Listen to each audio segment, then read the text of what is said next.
Okay, so welcome to the PM Hive Podcast. I believe this is episode 13, featuring a special guest today, Lucy Gregory, originally from the digital project management community, and she has extensive experience in project management and tech. So wanted to round it off and give you the mic to introduce yourself and get us started. Thanks so much. It's lovely to be here. I guess I can dive straight into a bit about me. As you said, it feels a bit braggy to say extensive, but yeah, I've been in the space for coming on 11 or 12 years now. So my background is actually in design, brand and web design specifically. I trained in graphic design and ran my own brand and web design studio, and then pivoted more into project management. And these days now I'm director of operations of a marketing agency down in Gastown. Oh, that's awesome. You've somewhat kind of did like a lot of the hard actual design stuff, and now you pivoted into a little bit more of the management stuff. Yeah. What was the biggest difference in that pivot from like doing the actual design to now kind of probably managing a team of designers? I think the biggest thing is just not having to constantly create and execute and come up with new ideas. Yeah. I think I always had the business side. That was always actually a huge part of my creative just experience and background. I was always doing more entrepreneurial endeavors to express and kind of figure out what path and career I wanted to take. And after a while, so I ran my studio for just over 7 years. Yeah. And the combo of doing both the business and the creative, it's a lot of that churn, it's a lot of generation. And I find that my skill set is actually much more in, the big picture. I was sort of the creative director of the studio. So that big holistic vision, that strategy of how to drive things forward. And so it was a big change, big decision to decide, do I want to lean into that or lean into the business and operations side? Yeah. And I decided, I think I'm very type A. I'm very organized. I'm very kind of systematic. And I like that bigger picture vision more than having to constantly generate and create and have the output. I never considered myself like an artist. Creativity wasn't. That's what every artist exactly says, I swear. I'm sure, but I don't know. In my school, I remember these illustrators and designers and people who could draw incredibly well. And I always felt, a bit subpar, kind of, I might get a B where they get an A. But then in other areas, I could excel. So it felt more like I had tapped the source of where I cared to drive the output and the constant generation versus being able to oversee and set big picture vision instead. Got it. Wow, that's super interesting. When we first introduced to each other online, and I got to read a little bit more into your background. Obviously, I think the background's super interesting. But one thing I feel like I don't know if you covered it or not. But one thing I want to dive into a little bit is why did you choose design in the first place? Yeah. What was the context behind that? I feel like a lot of viewers they'll be super interested, obviously, in your project management background, your director of operations background. Why you picked design, however, is probably one thing that people might be kind of curious about, especially in this age. Yeah, I think initially, even as a kid, I was always into creative expression. I have a great aunt who was a painter and artist, and I inherited some supplies, so it was always sort of drilled into me a little bit. But it was also just a fun, in school, I got to play around with pottery and textiles and photography. But ultimately, especially when I went into graphic design, it was like, oh, this is a way I can solve problems, but there's like a creative solution. You're trying to solve a visual challenge or some kind of problem. And especially in a business framework, there's some sort of business challenge or some goal you're trying to achieve, and you just have visuals as part of the solution for that. And so that was really satisfying of like these puzzle pieces you can put together to figure out, and I think comes back to that strategy of like, well, what are we trying to solve here? For sure. And how can I choose these different expressions? This color means this, or that, typeface represents this to solve that problem. And I never really realized that that's what I was doing all along of, again, not feeling like such an artist that I had this urge to create. It was more, I can see a way of expressing this one specific thing or solving this problem and kind of building. I love puzzles, so it just kind of kept coming back to that. I think of like, there had to be a reason or a logic to it. It wasn't just like random messy draw. It was like there had to be structure and a solution. Like there's a reason for everything. That's super interesting. It's an interesting angle to kind of go into the convergence of problem solving and creative design at the same time. Now, that being said, though, if I walk you back to, I guess, like all the way back to university, I was about to say college, and I realized based on your accent, I think you're from the Commonwealth, so I don't think you're American. I'm going to use university instead of college. Well, the irony is we go to university typically after doing college. That's true. That's true. That's true. Yeah. It's a completely different abbreviation there. Yeah. But university, what did you study? And, how did you get into design from school? Yeah. So in England, we actually have a slightly more broad system where you get to pick and choose a lot of your subjects quite early on and also start narrowing down quite early on. So I was actually taking textiles in high school. I was taking photography. I just knew all along, even from what we call secondary school. So earlier into high school. And I was lucky to have an art teacher that really pushed a lot of different options. So we had some fabric and a sewing machine in our art room. Wow. So I got to try textiles. Didn't know that was a thing until suddenly he was like, sure, why not? Paint the fabric, do whatever you want. Yeah. So I was lucky enough to find that. And then for our last 2 years of school, what we call college, or you might do sixth form, you can choose, you only do about 4 subjects. So you really are starting to narrow it down. And textiles and photography, I thought at the time, were the expressions for me. I'd been able to, again, to dabble in some photography in high school. And so it just was like the natural evolution, the next step. But then from there, I went into visual arts. So it was just more broad, general art and design. Interesting. And through that, I got to try a lot of different things, like life drawing, surface pattern design, all sorts of different things. So it's kind of it's kind of fine art-esque, but with more application. And I did end up actually leaving university and dropping out and just doing a graphic design diploma instead. Interesting. Yeah. It felt like you probably had a much more clearer vision of what you wanted to do, realized probably the rest of the degree was not as worth it. And then I have a lot of friends who did that. Just want to say that outright. I feel like it's very common. Yeah, I think it possibly is. I was also in a unique situation. So I've been in Canada for, I think, 15 years now. I actually came out to UBC and I did a semester of visual arts at UBC. Yeah. But our schooling systems just don't really apply. So, having narrowed down subjects so much in school in England and then coming here where the first year of university is very broad and you have to take a science and a language. Yeah. So I'm in a psychology class and like scholarly writing and all these things that I'm like, oh, I'm actually a year ahead in terms of our education system, but I am 5 years behind in these classes you're now making me take. Oh, yeah. So I was like, not the fit for me. Should have gone to Emily Carr and just done fine arts. Don't know what I was thinking. So I dropped out and I went to VCAD, which is the Visual College of Art and Design just downtown. And I did a graphic design diploma. It's about a 2-year course. It's actually kind of equivalent to a degree in terms of what you cram a lot in to the 2 years, basically. So it's pretty competitive from that standpoint. But you don't need, like a big art portfolio to get in. You don't, it's not the same rigorous application. Right. I did get into Emily Carr as well, so I should have, again, maybe just gone there. But here we are. I thought a school that had teachers who are still in the industry, who are actively working, would set me up with more practical skills. So that was the pivot, A funny kind of like side topic here is like, just for context, I've been writing this book on career anxiety. Okay. And as I've been doing research on this nonfiction self-help book, I discovered that up to 40% of mostly Canadian American, so like outside of that, I'm not too sure, but mostly Canadian American, 40% of all the graduates from their from workers after they graduate from college, they end up actually working in a field that's completely different from what they studied. Which is super interesting, obviously, to me. Yeah, I actually, so when I dropped out of UBC, I went back to the UK for a couple of years and I was trying to figure out what to do at that time. And I thought photography would actually be the path I would take.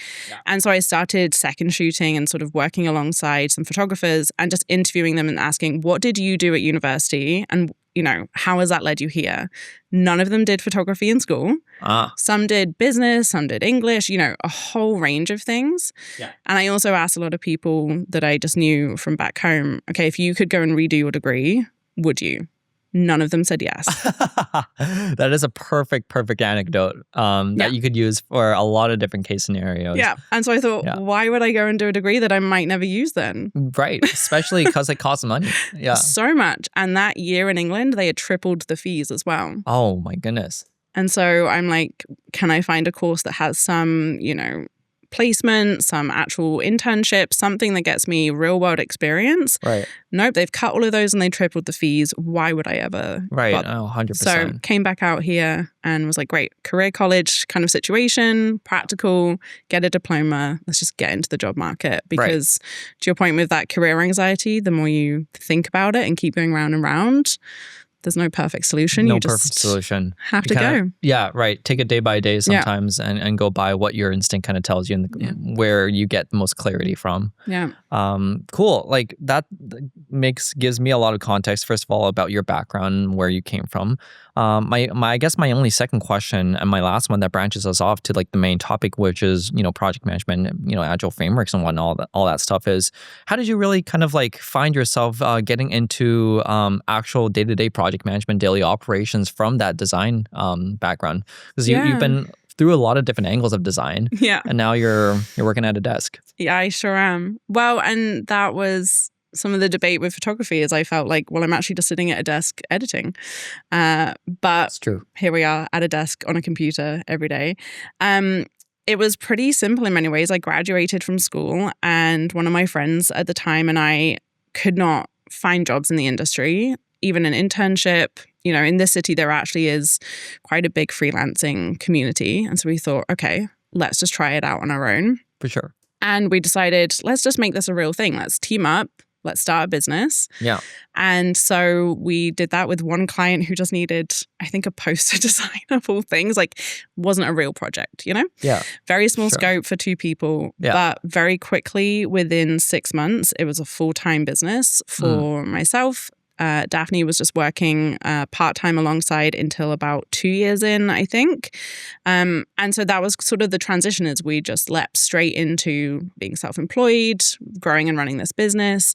Right. And so we sort of had to figure out, okay, well, now we're running projects and now we're building a business and we're marketing and we have to find clients and we have to guide them. And that whole world suddenly opened up. And so 7.5 years of doing that later, you basically have just been a project manager who also does design. Yeah, I've heard a lot of stories and a lot of buddies of mine always tell me that when they go into the path of entrepreneurship from a very specific or niche career background, you end up learning a lot of adjacent skills related to the stuff that you've already been taught, but also you learn the soft skills when it comes to running the business. Project management, that being one of them. But if you unpack that, there's a lot of sub skills under that you could derive or even pivot into. People talk about when it comes to like project management, obviously at PM Hive, we had a certifications related workshop where people talked about what was the value of certifications when it came to project management, right? And obviously we can go into that sometime else. But when it comes to that, one question that came up during that conversation was frameworks and agile methodology related frameworks. It's super weird sometimes when you talk about obviously starting a business, having to learn project management to run projects, make sure they're delivered on time of highest quality and they meet requirements and stakeholders. And then you start talking about frameworks and methodology tasks and requirements there. So I kind of wanted to quickly ask you, because we've touched on this a little bit so far, is did you find a difference in the real world between like what you've been taught in terms of frameworks and methodologies on paper versus actually executing that in real life and delivering that in real life? It was almost the opposite, where I had no clue about the frameworks until you read them and you're like, oh, that's what I've been doing all along. I just didn't have the name for it or the system or the jargon to explain it. That makes total sense. Yeah. So it was almost the opposite, where we dove in and our first year of business, we joked it was our internship. Like we were just figuring it out. We had no clue. Yeah. And then, you're reading online a lot of things. I didn't take any additional certifications at the time because design was our main service, our offering. It was, my focus was in building that skill. But there was a lot of, reading business books, reading things online, different back in the world when blogs were much bigger.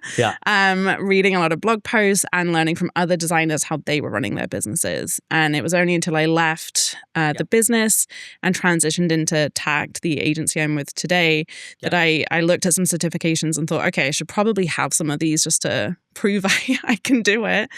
And it was very quick to get through. I did one of the Google project management ones and, they say it can take 6 months. I think I did it in like 2 weeks because Wow. it's self-paced. You can just plow through however quickly you want. Really fast. Yeah. And it felt like that was like, oh, well, this is the name for this thing I've been doing all along. Yeah. This is the word for it. Fantastic. Yeah, Okay, great. Right.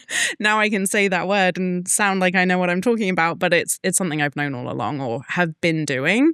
So yeah, I think it comes either way where you learn it and you have to figure out how to apply it, or you've been learning how to do these things and then you just get a system to put them within.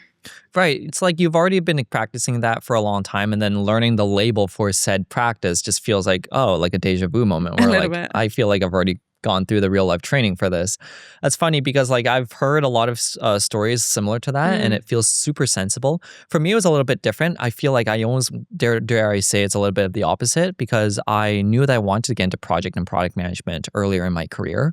So what I did was learn all the frameworks and the theoretical stuff by the books, because jumping into a real life project or work was super hard, at least in my specific era. So when I tried to do that, and I learned all the frameworks, I learned mental models, I learned PM frameworks, the methodologies and whatnot. When I first got my full-time PM job for the first time after I graduated, I learned that obviously I think the fundamental stuff that you learn still has a lot of value to it. But if you try to shove all these frameworks into a real life team, a real life company, without really kind of tailoring or the derivatives of said framework to how that company works and how that team works, you're adding more negative value than positive, is kind of like my takeaway from it. And I don't know if you feel like that might sound like it resonates, but it felt like I had a realization that frameworks weren't always the be all end all. You had to really understand why they're a thing, and then take the best parts of each one that you understand into the team that works for that particular team. Totally. And they're just a framework or way of thinking. Like I think the principles of the agility sort of framework and methodology in some ways are more important than what is the actual framework.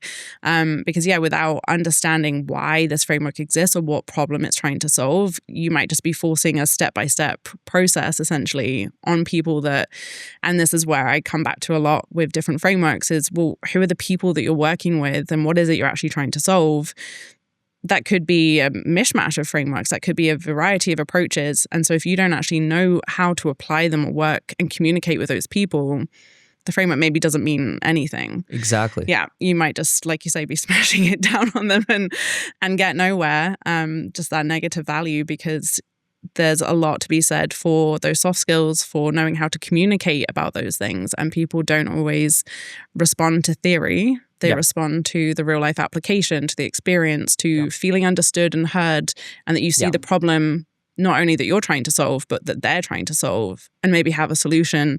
And in the back of your head, you might be like, oh, well, that's an agile, okay, we're going to take this approach, but no one really cares otherwise. It's like, let's solve this problem. Yeah, 100%. I've been in the tech space for just less than 8 years now. That being said, I feel like definitely coming from you, I would love to hear your experiences about stakeholder navigation and stakeholder management. I think people, whether you're in program, product, or project management, stakeholder management is like fundamentally, some people even argue it's like literally the job. Yeah, 100%. It's literally the job. When you have to deliver stuff by XYZ date, you have to navigate specific stakeholders, dependencies that factor into, like determining when that date is, reporting to folks and whatnot, and managing expectations is a huge one. I've had a lot of, like personally, if I speak for myself, I've had a lot of difficult conversations over the years when it comes to that and really managing that. So that's kind of like the second topic I want to bring up with you is navigating stakeholder management and having those difficult conversations with the right people. I want to kind of get a high level understanding what experience you have with that and how much has that affected who you are today.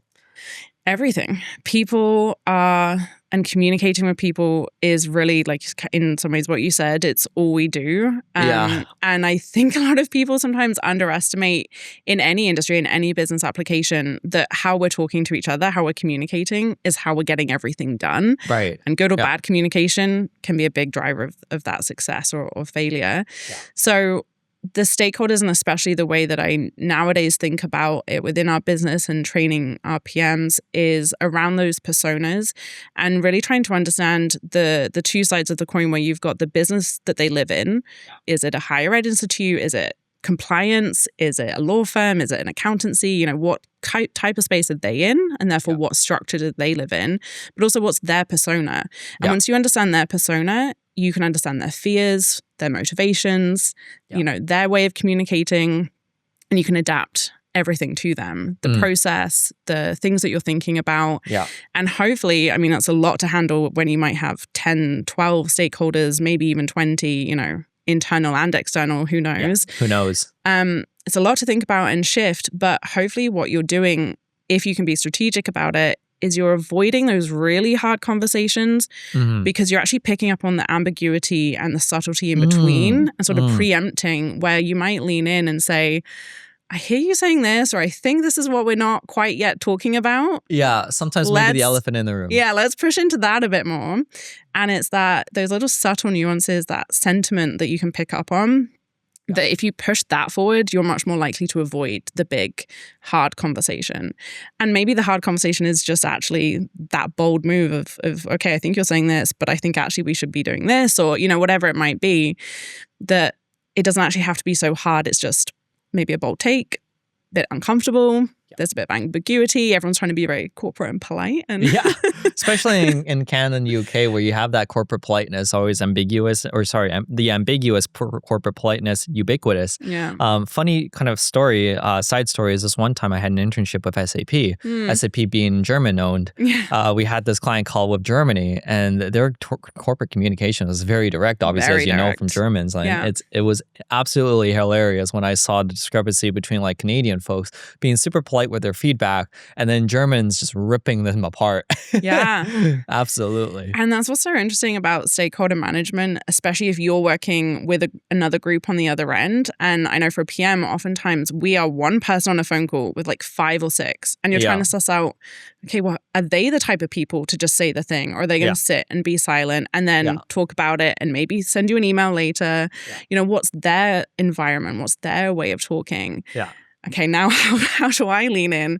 And it's nerve-wracking. You're one person, maybe 2 on the other end, and you're trying to figure out in real time, what do I say? What do I lean in on? What is a smart move? How do I even articulate any of this? And you've got microseconds sometimes to figure this out. 100%. Incredibly difficult. And yet, if you can figure that out and build the instincts for how to manage these people or understand the real questions that have to be asked, you'll push forward so much more seamlessly and so much more successfully. And it's why it's so hard. And people, I think, underestimate those soft skills. But the more you can practice that, then you know the right process, the right framework, that, you know, because you have to figure all of that out first. And then the application of those is just a lot easier. I love the point you made about the underlying, like having to tease out the underlying direction and topic at hand and the conversations that need to be said.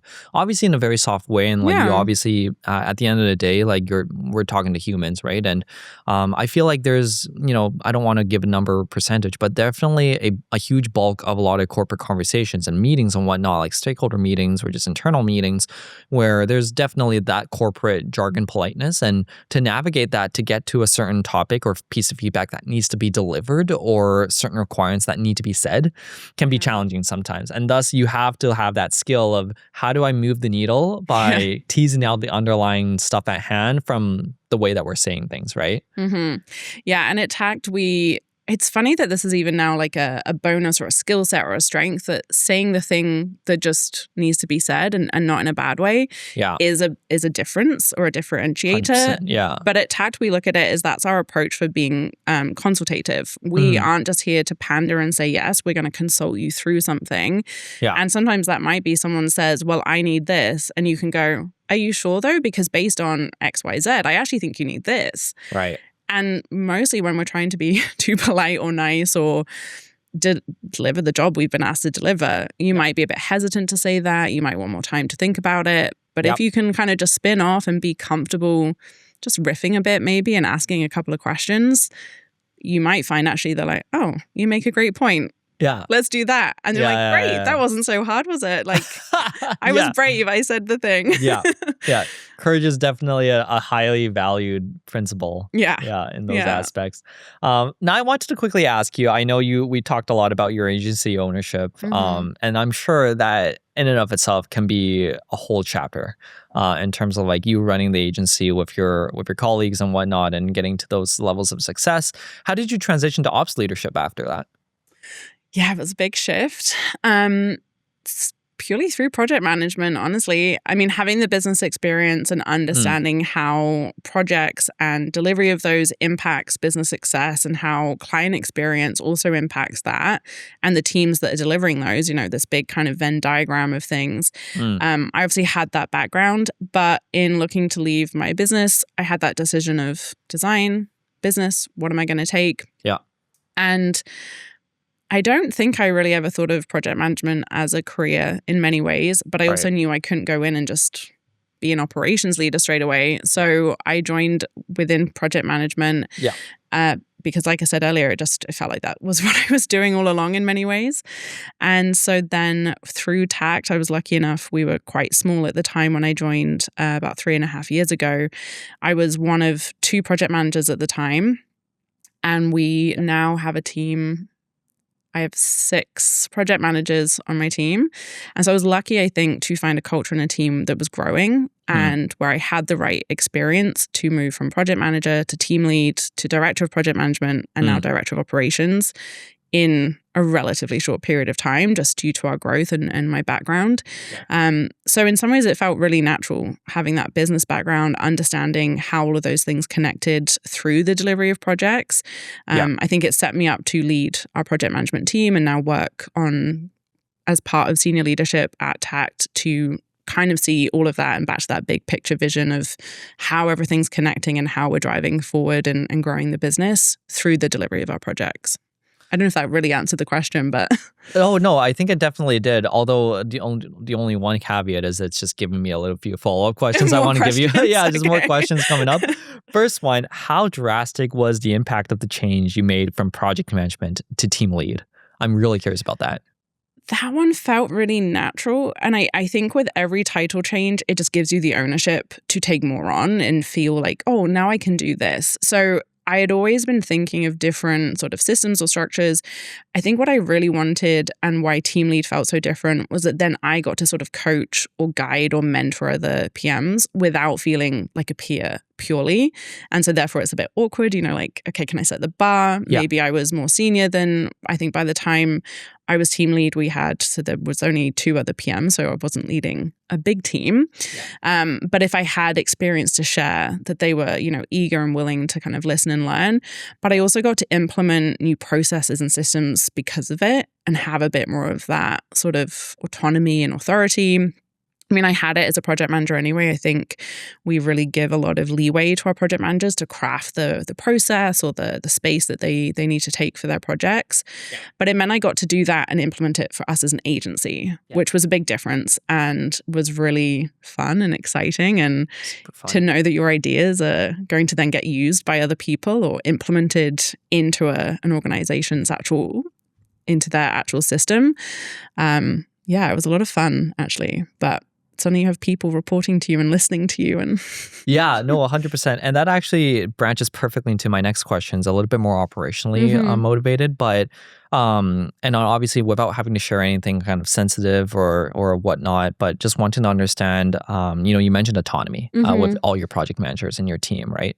A good buddy of mine, Gabe Karkanis, he also manages his own product team at Maximizer CRM, a software company here based out of Vancouver. And he told me before, like, he likes to give a little bit of freeway as well to the PMs in his team as well. And obviously each team, as long as they, the PMs have a full clarity on the roadmap, as well as, what do you call it? It's usually alignment in the PM world when it comes to like what's coming up and whatnot and what they own, particularly in their stream. I've seen like some PM teams, project and product, where each PM manages a specific stream of work or a particular project of a much larger portfolio or product. Is that kind of how your team works as well?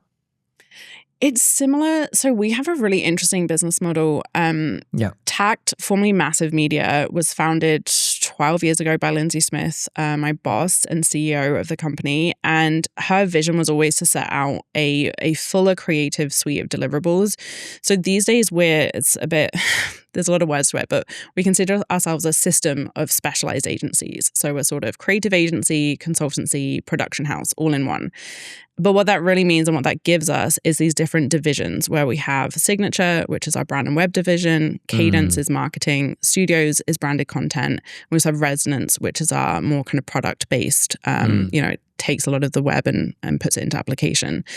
And so that gives, as a project manager, you get a lot of space to decide, do you want to own project management and be part of one division? Yeah. Or do you want to be across all of them? Yeah. But all of it has to come back to this consistency, at least, that any of our team members running a project or being part of a project team can experience the same experience with a project manager no matter what. Right. So there's a lot of autonomy in how they drive forward their specific projects for their specific stakeholders and kind of scope of work. But the overarching experience that our team has, because they have to know what to expect and know what one task means versus another, that has to have some consistency. Right. So to your point, there's a lot of that alignment needed where someone can test something, they can drive something forward, but then they have to bring it back to the broader team and go, okay, I tried this, it worked really well or it didn't work. What do you think? Do you think we could use this in other areas? Would this be helpful in your projects? Should we standardize this? Maybe it only worked for that one developer or designer or whoever it might be. For sure. But maybe we choose to keep it for that one person too. Maybe it's worth it. So it kind of has to be a bit of both where they get full power to change the delivery process for their scope of work. But also if we're creating broader experience for the clients and the team, there has to be consistency. That's super interesting. Like before I move on to my last segment of this podcast, I had one more just extra question that popped up into my head while you were answering that. The whole topic and the idea of context switching. Yeah. I think in your role, you probably context switch a lot. And that's an underscore on a lot. And I've seen a lot of PMs, both product, program, and project, having to navigate context switching, especially if you're in this role where you're responsible for operations, but you're obviously overseeing these projects as well. There's a lot of that. Now, I think you can make an argument that now that people have their hands on like LLMs and whatnot, that maybe context switching can be a little bit easier because you can skip from one context to another, get summarized notes on things and whatnot for meeting notes.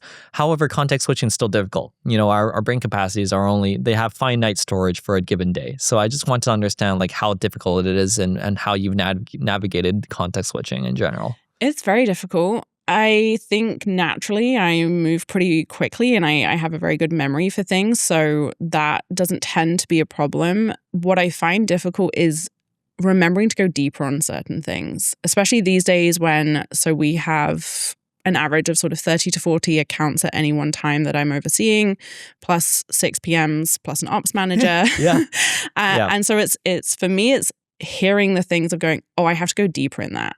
Like if someone brings something to me and says, I'm doing this, or I have this question, and not just giving a high level fluffy answer and making sure I actually dig in and go deeper. And it's really easy to get into the flow of context switching and stay very light and not go deeper. And I think sometimes the LLMs actually help you go a bit deeper because you do have to think, or if you don't, you're getting crap outputs. Yeah, absolutely. Crappy input, crappy output. Yeah. But I have to remember to do that with people on the team as well. Yeah. And not because they're not doing their job well, but because otherwise I'm not doing my job well. If I might just be giving them bad advice, bad information, if I'm not thinking it through and understanding their context and their needs, then I'm staying too high level. So I think that's the challenge for me with the context switching is there's so many things to do and figuring out and knowing which ones to push into more and put more of my time into. I think your role definitely is interesting, especially relative like the guests we've had on this pod, because there's both breadth and depth in your role. And I think, funny enough, I've had this conversation with my previous bosses at previous workplaces before, where when you're navigating breadth versus depth, the experience really comes clutch when you know when to dive deep.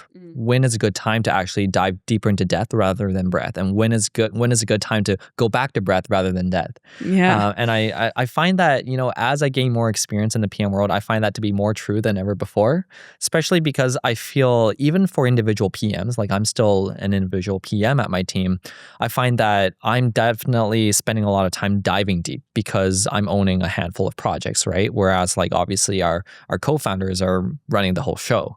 So it's interesting to me because like when I get to see it from their lens, like, yeah, absolutely. I think breadth matters a little bit more, but they need to dive deep when it matters. And I feel like as I get more experience and I get more ownership myself, I'm starting to understand what that really means. I don't know if you can, if that resonates or not with you. It does. And I see that across a lot of different disciplines. We've been talking about this a bit with designers and even UX strategists on our team where, if their workload's getting really heavy and we kind of with them talk about it as being like a bit more low fidelity versus high fidelity, is for them knowing when to pull and go in either direction. Maybe they're really busy and they can just lo-fi it a bit. They can be scrappy. They can get it ready for a presentation and then they can go deeper and tidy things up later. Right. But it's knowing when do I have the time or when does it matter? Like you said, when is it actually going to matter to go deeper? And that often does come back to taking a breath and looking at the priorities and understanding the people you're working with or the situation. Right. And I think a lot of times we get very rushed and busy in that cycle of things that we forget, oh, I can just stop for a second and think about this. For sure. But it's interesting because with AI and with the LLMs, there's a lot of that execution they're going to be doing for us. And we have to start remembering that like sometimes, our brains need a break too. And if we're going to be more and more of these sort of managers of the AI and these strategists with AI because they're doing the execution, our brains also still need to like twiddle around in our inbox and like tick off a couple of really small to-dos and like give your brain that break. And I think doing that helps you take that moment to go, okay, I can actually think about this. I can slow down, have those like shower thoughts, but in the shower office. Shower thoughts are perfect, yeah. Exactly. And I think that's my kind of thought on it is that context switching, especially if other people are doing the execution for us, not people, bots. We might get too much into that flow of like, well, everyone else is executing and we're just thinking and providing strategy. But okay, our brains need a second too, so we can think better and think well. And I think that helps to inform, like you said, where to go deeper, where not to. And we have to remember to carve out the space for it, I think. Space for it is a good, I think carving out the space is definitely good because like I typically will throughout the given work day and that being said, a given work week, there's a lot of times where we kind of almost just forget to do that and to like almost recontextualize our brains a little bit with everything that's happening and ensure that we're keeping ourselves up to date as well. Totally. And it's especially for PMs, you have so many little tasks to do and it can be so easy to just do. And then you might have some time to stop and think, but you don't even really know what to think about or where to put that attention. And it can be really challenging to then switch into deep or focus mode. I found that as a PM myself where most of my tasks probably took at most like 20, 30 minutes. Like a lot of them were very quick versus a designer needs like 8, 12 hours doing something. I'm never spending 12 hours on a task ever. Or very rarely. And so, when you do have that time and that moment, suddenly you're like, can someone tell me how to think about this now or what I should think about? So even giving yourself some frameworks or some lists to help with those. Because I know when I've taken a beat as a PM, I'm like, okay, I guess I should think about the upcoming risks or the upcoming process or, you're trying to think about it and you need to get yourself into that space to even figure out what to think about first. 100%. And that's actually tying perfectly into my last segment of this pod, which is going into the details more so, I guess, of like what really makes a great project management hire. And I kind of wanted to ask you more from this lens of domain versus fundamental expertise. And I think that you coming from a design background, potentially it might have definitely added some support in like kind of guiding you into like your current role. But I tend to always find, and this is just me with my subjective experience, is that that's not always the be all end all. Like you definitely, I think a good project management hire has to have the strong fundamentals and the experience, and obviously the experience to be able to navigate depth versus breadth as well. So I'd love to kind of tap into your brain a little bit about like what makes a good project manager and just in general. Yeah, there's so much there because I think there are industry specific needs for every project manager, and having experience in that discipline or in that industry makes you a better project manager. I frankly would never hire a web or brand project manager that's never worked in web and branding whether that's just as a PM or even as something else, just so they understand the work that we're trying to deliver. Yeah. I'm sure that's the same across construction and all sorts of other industries. I know I've heard from software engineers who they hate PMs who don't understand engineering or software development. Right. And if they're just there to chase and get stuff done, they just have a glorified micromanager. So I think there's a lot of that discipline-specific experience that takes you from being sort of a junior or mid-level to a senior PM. And then beyond that, there's a lot of those core fundamental skills, the table stakes of knowing the frameworks, the organization, all of that sort of stuff. But I think there's also this instinct and this ability to communicate with people, to think strategically about how you're working with those people. Back to a lot of that communication and those soft skills that we were talking about. Right. And I think those instincts are really hard to teach. They come with a lot of experience and time. They come with a lot of just learning lessons and failure first.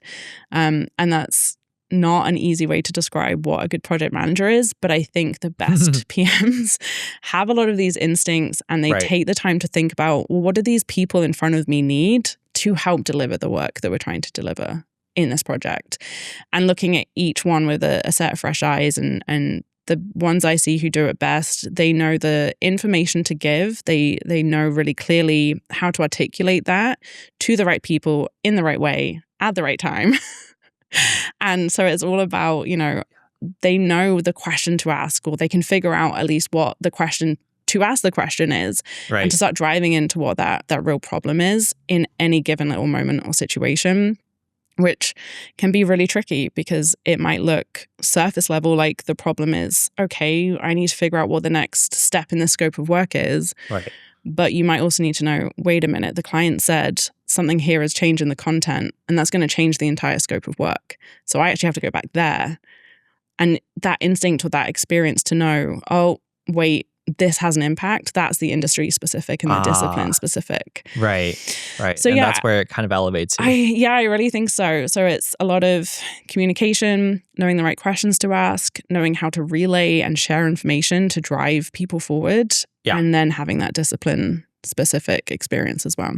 I think I just want to add on to your last point there. Definitely the discipline or I just like to call it domain specific experience definitely can make you shine and have a lot of really specific important moments in your career, because I think that really can stick out and come in handy a lot of the times. Mm-hmm. I also like to tell folks, sometimes if you're trying to break into project management or product management, right, that domain specific experience can carry you a lot of the times. However, I also like to tell people, hey, forewarning, that's also don't get complacent, right? Because at the same time, once you get the job, it's not always going to be about the frameworks. You have to navigate the actual, I like to just call it intricacies of the daily life on the job.